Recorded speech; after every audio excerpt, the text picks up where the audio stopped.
네, 출란교실 알뜰 신잡 9월의 난관리 편을 시작하겠습니다. 사실은 9월이 되지 않았는데 왜 9월의 난관리를 이렇게 서둘러서 올리게 됐냐면 날씨가 우리가 생각했던 패턴대로 가지 않아요. 8월 중순인데도 불구하고 9월 날씨가 되는 경우가 발생을 해요. 이제 그 기후변화 때문에 그런 경우도 있고요. 그래서 그런지 모르겠지만은 뭐 절기도 잘 맞질 않아요.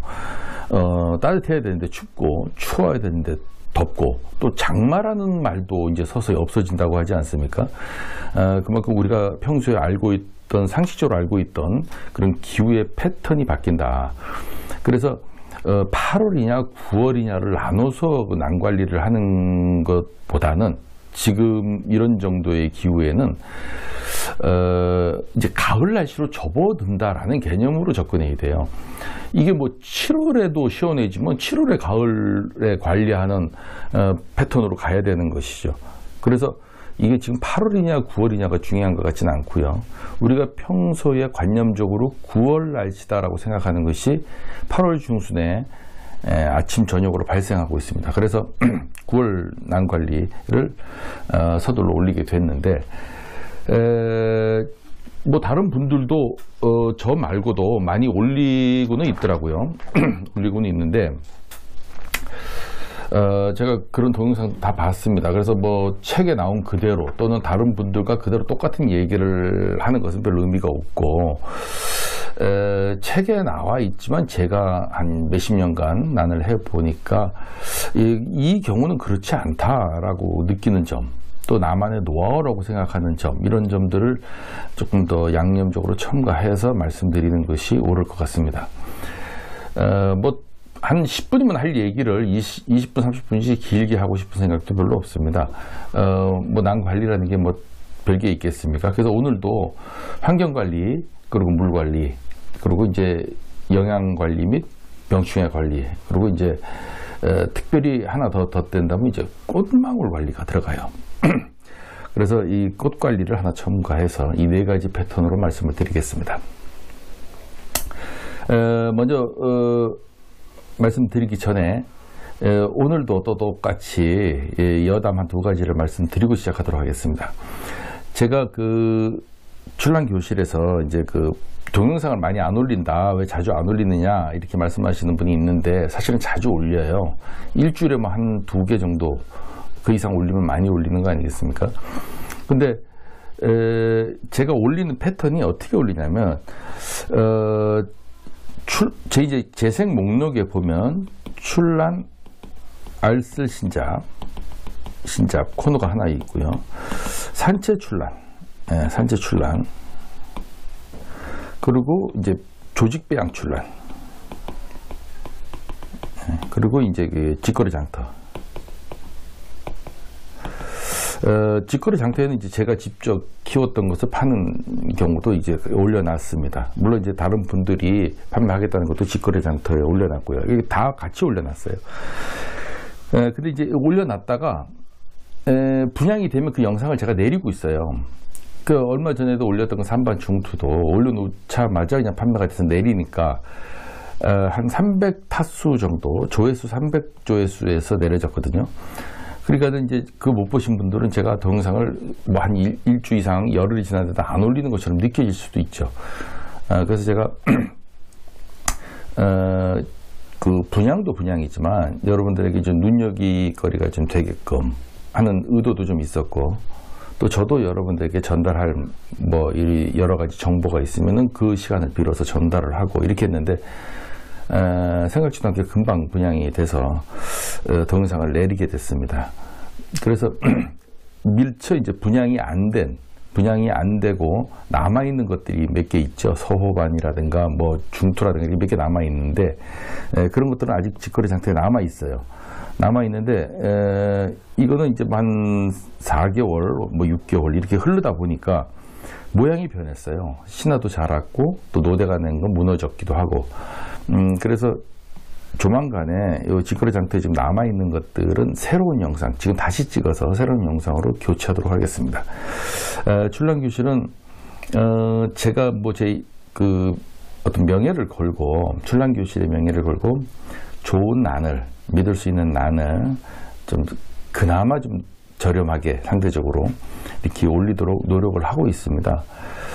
간혹 뭐 기대에 못 미칠 수도 있겠지만 하여튼 뭐 최선을 다하고 있다 하는 말씀을 좀 드리겠습니다. 끝으로 한 가지만 더 여담을 전한다면요. 제가 그 출한 알뜰신잡을 통해서 고가의 난초가 저가의 난초,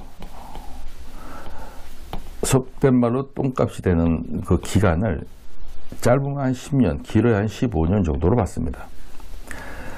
이것은 뭐 어디 책에 나와 있는 얘기는 아니고 제가 직접 경험한 바에 의하면 10년에서 한 15년이면 이상하게도 주변을 이렇게 돌아다 보면 하나씩 다 가지고 있는 아주 흔한 품종이 돼버려요. 비근한 예로 태극선 같은 경우요. 태극선 이거 상당히 귀했거든요. 이거 정말 그 촉당 몇백만 원씩 갔고요. 이거를 한번 키워보려고 이리저리 뭐 한 촉 좀 달라 이렇게 부탁을 해본 경우도 있습니다. 근데 어느 순간에 주변을 돌아보면 태극선 하나 안 갖고 있는 사람을 찾기가 더 어려워지는, 안 갖고 있는 사람보다, 갖고 있는 사람보다 안 갖고 있는 사람을 찾기가 더 어려워지는 기간이 딱 오더라고요. 그게 10년에서 15년 걸렸어요. 제 경험으로는. 이게 왜, 그래서 제가 좀 이상했어요. 이게,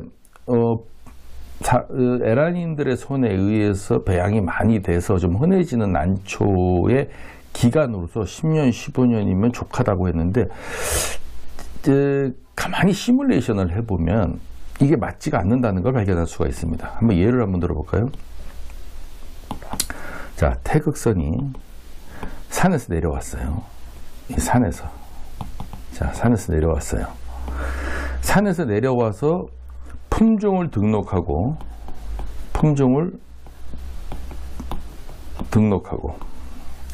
전시회에서 첫 선을 보이는 이 기간이 어느 정도 나야 된다고 여러분은 보십니까?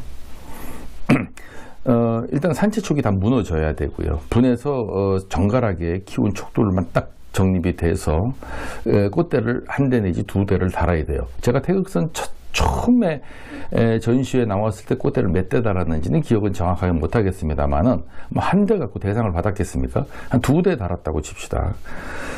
꽃대가 두 대가 달려면 산에서 꽃을 본 것이 적어도 한 3년?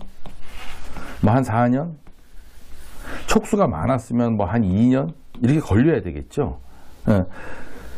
그러나 이제 그 분이 이렇게 있으면 이 산채촉이 다 거의 다 무너져야지. 산채 뭐 벌레 먹은 거 뭐 이런 거 다 달린 채로 전시에 내보내기는 좀 모양상 그렇지 않습니까? 그래서 그런 것이 다 없어지고 분해서만 세 촉을 한 세네 촉을 받는다 그러면은 한 3, 4년은 좋게 걸립니다.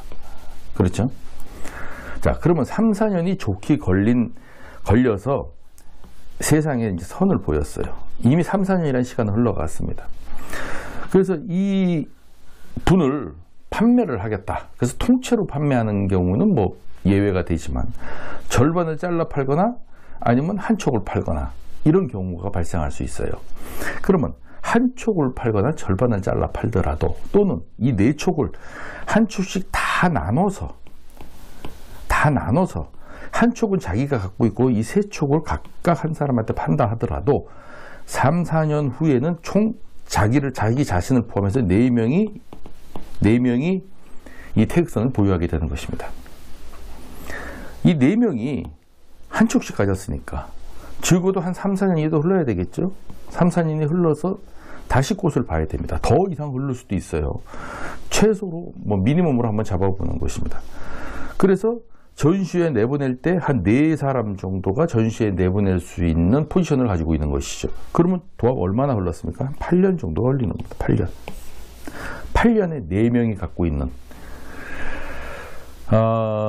근데 어떻게 15년 정도 사이를 두고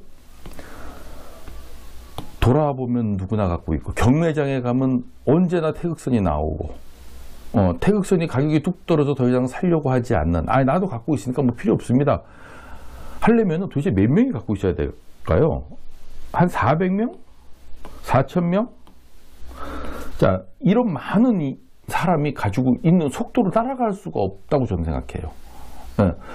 산에서 내려온 거를 한쪽 분양받고 또는 두 쪽 분양받고 해서 언제 3, 4천 명이 다 가지고 있는 이 시장으로 갑니까? 그 8분이 다시 분양을 한다 그래도, 아니, 네 분이 다시 분양을 또 한다 그래도 다시 8분이 분양하면 16분. 이렇게 한다 하더라도 15년이 너무 짧아요. 15년이. 근데 사실상 현실에서는 15년 정도에 거의 바닥을 치거든요. 똥값이 되거든요. 명품 취급을 못 받는다는 거죠. 가격 면에서. 이거 왜 그럴까? 저도 이것이 좀 과학적으로 설명이 필요하다고 생각해요. 이렇게 되려면 사람의 손에 의해서 손으로 전달되는 것은 불가능하다. 이것이 정확하게 과학적 설명이라면 중간에 조직, 그러니까 그 실생 배양이나 조직을 띄어낸 조직 배양이나 이 라이즌 번식이죠. 씨로 번식하는 거. 이 둘 중에 하나의 방법으로 번식이 이루어져서 좀 더 개체수가 많은 개체가 나왔다. 이 외에 무슨 설명이, 어떤 뭐 다른 설명이 가능할까요? 여러분들은 어떻게 생각하십니까? 저는 이렇게 의심하지 않을 수가 없어요. 제가 지난번에도 말씀드렸듯이 조직배양을 잘 이해하지 못하시는 분이 동영상을 올리면서 조직배양은 뭐 거치가 없다는데 거치를 확인해 보겠다, 이런 소리를 하고 있는데, 조직배양이 뭐 세상에 없는 로봇을 만들어낸 건 줄 착각하시는 거죠. 자가 수분을 해서 그 씨를 번식시키는 건데, 아니면 생장점을 띄어내서 생강근을 번식시키는 건데, 무슨 거치가 있고 없고 꽃을 피고 하면 뭐 그런 게 뭐예요? 무슨 의미가 있습니까? 그건 조직배양을 전혀 모르는 겁니다. 전혀 모르는 거예요. 이해하지 못하는 거예요. 이해하려고 들지도 않는 거예요. 그래서 이렇게 들어가지 않고 어떻게 전국에 서울에서부터 제주까지의 에란인들이 한 분씩 정도는 기본적으로 한부 중급자 이상 되면 다 갖고 있는, 이렇게 퍼질 수가 있는가? 저는 난초를 한 사람으로서 이해가 잘 가지 않습니다. 꽃은 실생배양이나 조직배양을 하면 뭐 홍화소심이나 복색하는 그 품종이 나옵니다. 나온다고 제가 말씀을 드렸어요. 그러나 중투는 나오질 않습니다. 중투 자가수분을 해서 뭐 천종 같은 거 자가수분을 하거나 조직을 띄어내서 번식을 시켜도 중투가 나오질 않아요. 무지가 나옵니다. 무지. 자, 그러면 대표적인 우리가 인문이종이 요즘에 중투가 이제 천종이 인기 있으니까 단열중투가 한번 보시죠. 자, 인터넷에 찾아보니까 이게 뭐 맞는 얘기인지는 잘 모르겠습니다만은 1992년에 전남 구례에서 산채됐다고 합니다. 92년도에 산채가 됐는데 이거를 한 촉을 분양받아서 증식을 시켰고 처음으로 전시에 나온 게 2012년입니다. 그러니까 8년에다가 거의 10년 걸렸네요. 산에서 저는 아까 통상 4년으로 잡았는데 산에서 내려온 지 10년 만에 전시회에 나와서 특별 대상을 수상을 한 것이 처음이라고 합니다. 2016년도에 그 이후로 2012년도에 이제 전시회에 나오기 시작했는데 그 이후 4년 후에 중투화가 피어서 여배품뿐만 아니라 두화성 중투화가 핀다는 걸 확인했다는 거예요. 그러니까는 95년도에 산채돼서 2016년도, 자 여기서 한번 다시 돌아가 보죠. 92년도에 산채가 돼서 2016년도에 꽃을 확인한 거죠. 자, 이게 몇 년 걸린 겁니까? 거의 14년 정도가 걸렸어요. 자, 이런데 이게 14년 걸렸죠. 지금이 2021년입니다. 1호부터 꽃을 확인한 후로부터 얼마가 흘렀을까요? 4년, 5년이 흘렀네요. 5년. 이 전에는 뭐 분양하지 않았을 거 아닙니까? 처음 전시에 나왔는데 전시에 나오기 전에 막 찢어가지고 한 척씩 분양해서 팔아버리고 그러진 않았을 거 아니에요. 설사 그렇다 하더라도 몇 명이나 되겠습니까? 그게. 5년 만에, 불과 5년 만에. 여러분도 유튜브 한번 뒤져보세요. 천종 무지 판매합니다. 뭐 4분 5분 쫙 깔아놓고 무지가 판매하거나 천종을 뭐 저도 갖고 있습니다. 저도 배양하고 있습니다. 등등 뭐 인터넷에 가면 흔하게 볼 수 있는 글이. 자, 그 정도로 번식이 가능할까요?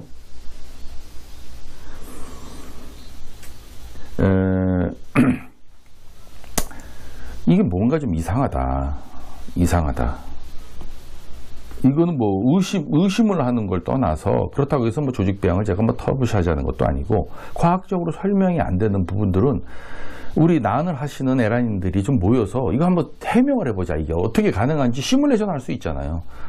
자, 내가 너한테 분양했다. 네가 2사람한테 분양했다. 자, 2사람이 4사람한테 분양했다. 자, 이게 몇 년 걸리는지 시뮬레이션 간단하게 가능하잖아요. 어떻게 제가 그랬죠. 중투를 실생 또는 조직배양하면 뭐가 나온다 그랬어요? 중투가 나온다 그랬어요? 안 나와요.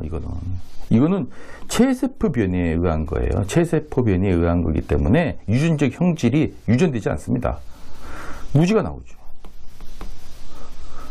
제가 천종 무지가 천종에서 무지를 하나 떼어내려면 여러분들 그것도 요만한 촉이 아니고 성촉으로 된 무지를 제대로 된 단연 무지를 떼어내려면 성촉이 있어야 되지 않습니까? 성촉. 그리고 그 성촉에서 무지가 나오는 행운을 누려야 되잖아요. 중투에서 무지 받는 게 쉽습니까, 여러분들? 결코 쉽지 않습니다. 아니, 저기 호정 무지 돌아다니는 거 그렇게 흔하게 보셨어요? 진주수 무지가 이렇게 흔하게 돌아다닙니까? 이상하게 무지가 막 돌아다녀요. 뭔가 이상하죠?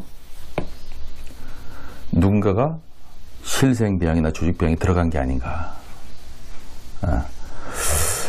그래서 이게 지금 제가 뭐 천종에 국한돼서 말씀드리는 게 아니에요. 보름달도 마찬가지고 뭐 홍화소심도 마찬가지고 중투 단엽도 마찬가지고 뭔가가 기간이 너무 짧은데 저는 이게 조직배양이 들어갔는지 안 들어갔는지 알 수 있는 방법은 없어요. 방법은 없지만 이 기간으로 봤을 때 불가능하니까 이 설명 외에는 설명할 길이 없기 때문에 제가 여러분들한테 지금 제안을 한번 드리는 거예요. 여러분들은 어떤 방법으로 해야 전국에 경매장에 이거 천종무지입니다고 경매가 나올 만큼 흔해질 수 있는지를 좀 효과적으로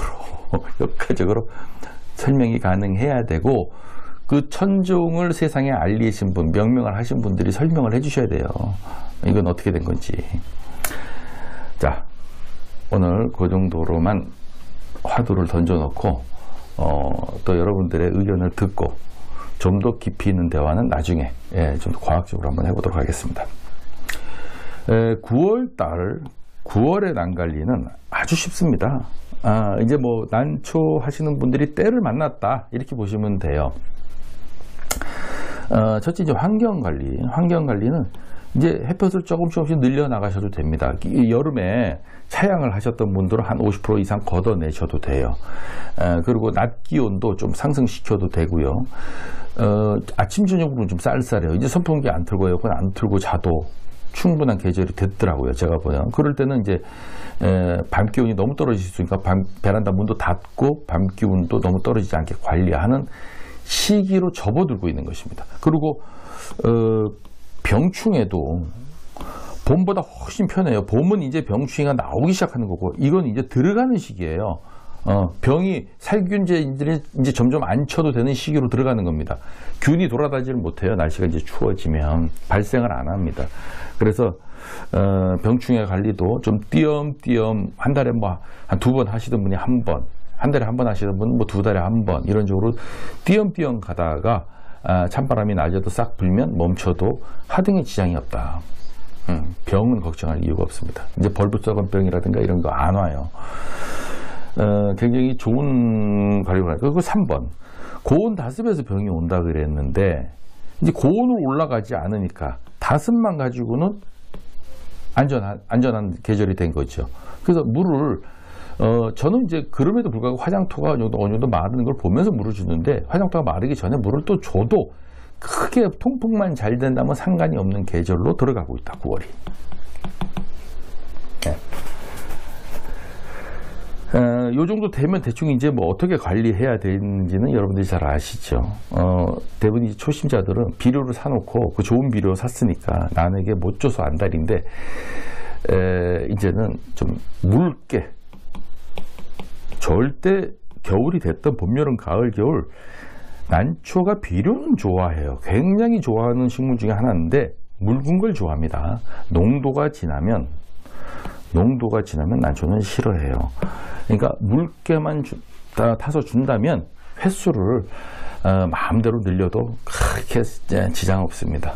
저는 뭐 아주 10개에서 여름에도 수분 보충용으로 너무 말라 있으니까 연면식으로 준다고 그랬죠. 그렇게 해도 아무 이상 없어요. 35년 동안 아무 이상 없었으니까 없는 겁니다. 자, 그래서 뭐 과습이나 이런 거 느껴본 적도 없고요. 끝으로 이제 꽃망울 얘기 한번 해볼까요? 꽃망울 이제 분이 이렇게 있으면 위에서 내려다본 겁니다. 이게 벌브가 이렇게 있는데 뭐가 하나 툭 튀어나오면 이게 신화인지 꽃대인지 알아보기가 상당히 힘들어요. 너무 어렸을 때는. 그러나 지금 이제 이 하얀 게 튀어나온다면은 한 90% 이상은 꽃이라고 봐줘야 되죠. 물론 신화도 있습니다. 가을에 나오는 신화도 있지만 그냥 꽃대다 생각하고 먼저 화통을 씌워줘야 돼요. 그리고 나중에 뭐 꽃대가 아니면 다시 벗기더라도 일단 꽃대로 보는 것이 확률적으로 옳죠. 그런데 이 꽃대를 관리할 때 요만한 게 나오면 화통 씌우기가 좀 애매해지니까 수태로 이렇게 이제 옆에서 한번 그려볼까요? 분이 이렇게 있으면 이 수태로 이렇게 싸가지고 관리를 하시는 분들이 있어요. 이 방법은 아주 효과적입니다. 그러나 저는 이 방법을 하지 않아요. 왜 그러냐면 제가 좀 게으르고 이 수태로 쌌을 때 물을 주면 수태가 젖어 있잖아요. 그래서 이 꽃대가 썩을 수가 있거든요. 그럼 이 수태를 좀 빨리 말려주는 일련의 노력들을 하고 뭐 이렇게 관리를 좀 해줘야 되는데 저는 그거조차를 귀찮아서 그렇게 못합니다. 그래서 수태를 하면 손이 많이 가기 때문에 저는 못하고 게으른 사람이 할 수 있는 방법 중에서 제일 쉬운 방법은 화통을 씌우는 거예요. 그래서 화통을 이렇게 씌우는 거죠. 근데 여기서 팁을 하나 드리면 이 화통을 씌울 때 철사를 이렇게 감지 않습니까? 감아가지고 이 철사를 화분에다가 꽂는다고 하는데 화분에 꽂았을 때 이 뿌리를 툭 찌를 수도 있잖아요. 뿌리를 이 철사가 찌를 수도 있고 또 하나는 화분이 이렇게 있으면은 화통을 이렇게 씌웠어요. 그러면 철사가 이렇게 화통을 감고 있으면 이것을 이 분에다가 이렇게 하시는 분이 있는데 이것도 손재주가 좋으신 분들은 잘 하더라고요. 저는 이걸 잘 못하겠어요. 손에 힘도 없고 이걸 이쁘게도 못하겠고 한 두세 번 하다 보면 뭐 귀찮고 하여튼 등등. 그래서 이거 맨날 고민했었어요. 이거 어떻게 해야 되나 고민했는데 이 플라스틱 분 중에서 4군자 무슨 블랙 곡분이 4군자니 뭐니 이렇게 이름이 있는데 이 4군자라는 그 분을 언젠가 한번 보니까 분에 이 구멍이 이렇게 뻥뻥 뚫려 있어요. 그래서 저는 이거 너무 반갑더라고요. 이 철사 가는 거 있지 않습니까? 가는 거를 여기다 꽂아보면은 이 밑으로 빠지겠죠? 빠진 거를 다시 일로 와서 딱 쪼매주면 이것이 딱 서서 화통을 이렇게 감아도 돼요. 이 구멍을 이용하는 거죠. 그래서 좀 철사가 가는 거면 이게 밑에서 찔러서 다시 넣어도 이게 다시 또 들어갑니다. 철사가 다시 들어가요. 2번 들어가죠. 들어가면 이거를 올려서 화통을 감아주는 거예요. 그러면 안전하게 딱 지탱이 되더라고요. 이렇게 오니까. 그래서 이 구멍을 이용하니까 뭐 철사를 이렇게 S자 모양으로 구부려가지고 분에다가 꽉 조일 필요도 없고 또 분에다가 철사를 꽂아서 뿌리를 혹시 찌를까봐 걱정하는 그런 염려도 덜 수 있고. 그래서 이게 좋은 방법이 있으니까 여러분들만의 노하우로 하시되 저처럼 철사 걸이 좀 고민되고 잘 안 되시는 분들은 저처럼 이 구멍을 이용해서 철사를 걸면 상당히 편하다 하는 정보를 좀 드리겠습니다. 그리고 끝으로 제가 이번에 날씨가 좀 선선해지다 보니까 이제 난초를 유축을 통해서 배송하는데 상당히 편한 계절이 됐어요. 그래서 그동안 좀 뜸하게 올렸던 분양 코너 직거래 장터에서 이제 출란도 좀 자주 올리도록 그렇게 하겠습니다. 오늘 여기까지 하겠습니다.